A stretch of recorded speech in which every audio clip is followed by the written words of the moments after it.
The next way you can add gels to your photography is by gelling your rim lights. Now, rim lights are going to light the side of your subject. The higher up they are, the more they'll become more like hair lights, and the lower they are, they're just going to outline the sides of the body. Now, the most common modifiers for rim lights are either bare bulb, barn doors, or strip softboxes. And in this setup, I have strip softbox and barn doors. Now, the difference between the two. Strip softbox, again, we're putting the gel inside of that softbox. It's going to give us a more even highlight, a more even illumination, especially for a full-length shot. So you'll see it's very smooth, and it's it has a little bit less contrast and texture, so it'll look a little bit more forgiving on the skin. The barn doors, however, they're a little bit poppier. It's a little bit more of a direct light, and you can narrow the barn doors, open or close them, so that you can have just a sliver of that cover. A couple considerations when you're using rim lights is the position of them in the angle related to your subject. So right now, you'll see, if you look at the photograph I take, that we just have little tiny highlights on the outsides of the subject, which it carves her out and they're very subtle. But what happens if I want to see more of that color? I want it to pop. Well, then we need to change the position of our rim lights. Let me take a quick test. That's perfect, just like that. Okay. So I like this because the rim lights, they're not overpowering the shot, but we are introducing this color. What happens if I want to see a little bit more?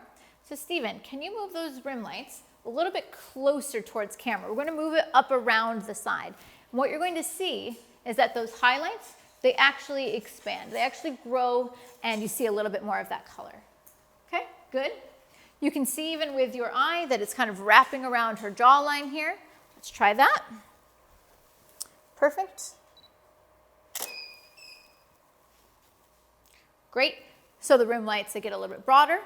And then the further up you bring them, eventually they're not even rim lights anymore. They're a little bit more side lights. So I think that's a pretty good placement there. One thing that you'll notice is that there's no light on the top of her head. The top of her head, the hair kind of blends to black. So what you could do is you could add an additional light, a fourth light above her head, just to give you a little bit of color there. But let's say you don't have a fourth light. Another good solution, can you raise that light up and point it down? A little bit of a higher angle is going to allow that rim light to wrap around just a teeny bit more. In this case, I selected 2 blue gels because I wanted you to be able to compare the difference between the strip softbox and barn doors, but you could do any combination of colors that you choose. All right, let's try that. And can you do the same to the other side for me, Stephen? Great. And keep going, keep going. A little higher. Let's see this. Yeah, so you'll actually see the light wrap around the back of her head. So you can get that. Now, if I was shooting a full-length shot, what that means is I'm probably getting a little bit darker or less light towards the bottom of her body.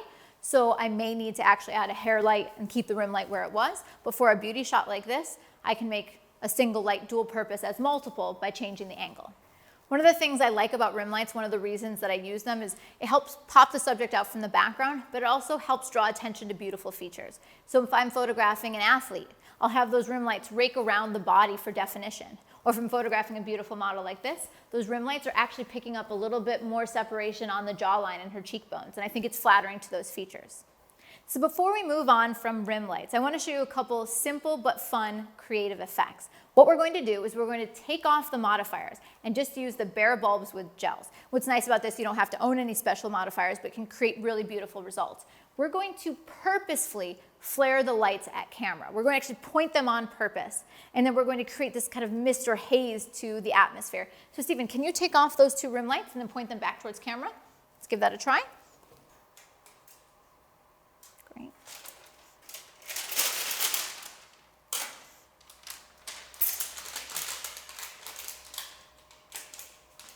If you lower it a little. Yeah.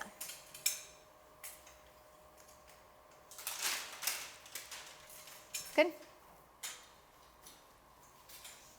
There we go. So typically, you want to avoid lens flare from your rim lights. But in this instance, we're doing it on purpose. So you'll see that where we have the lights placed, they're closer into my frame and pointed back towards camera. So what will happen is it'll actually hit my lens and give me a little bit of flare, and then we're going to play that up even more. So let me take a shot to begin with here. The closer they are, the more they're pointed back at my lens, the more the effect will be. You can even include the lights actually in the shot. All right, so you'll see I'm getting this beautiful haze on either side of the frame. And so it gives a bit of sense of atmosphere. It's a little bit of moodiness. And I like the moodiness and atmosphere. And I want to play it up a little bit more. I want to emphasize it. So I have a couple tools to do so. The first tool that we're going to use is called atmosphere in a can, or haze in a can. And I mean, I feel like it's basically like hairspray. I mean, it's probably something different than that. But what we do is we spray it in the air, and those particles in the air catch the light, and it spreads it out. And so it makes it look like fog or haze, but without having to have a fog or haze machine. Stephen, can you give me a couple sprays in the air back behind her? And so I already have the haze, but it's going to emphasize it even more. Okay, go ahead. And then stop. Let me see. Great.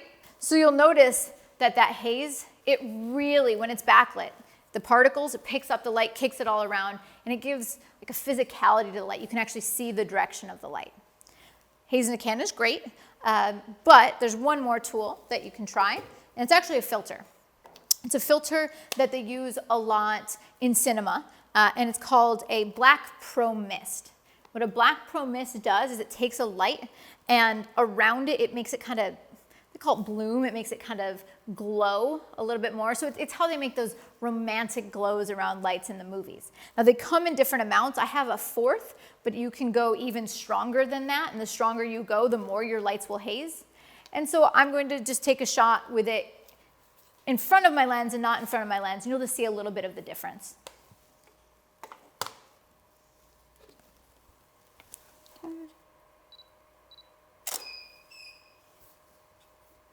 Okay. So you'll see right on the edges, just about, the lights are just about to peek in.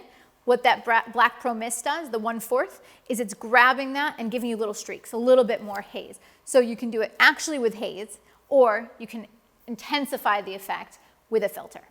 So to put it all together with rim lights, you can use one rim light or multiple, and you can use any colors that you want, but remember, the further behind the subject that it is, the narrower that highlight's going to be. The more you pull it around to the side, the more you're going to see that color. Modifiers do make a difference. A hard modifier is going to be a little bit more crisp and defined. A soft modifier like a strip softbox is going to be a little bit more even. And if you want a special effect, just use a bare bulb with a gel. Actually point those lights towards camera, and it's going to give you a little bit of a flare effect, which you can play up with a filter, Black Pro Mist filter, or haze in a can.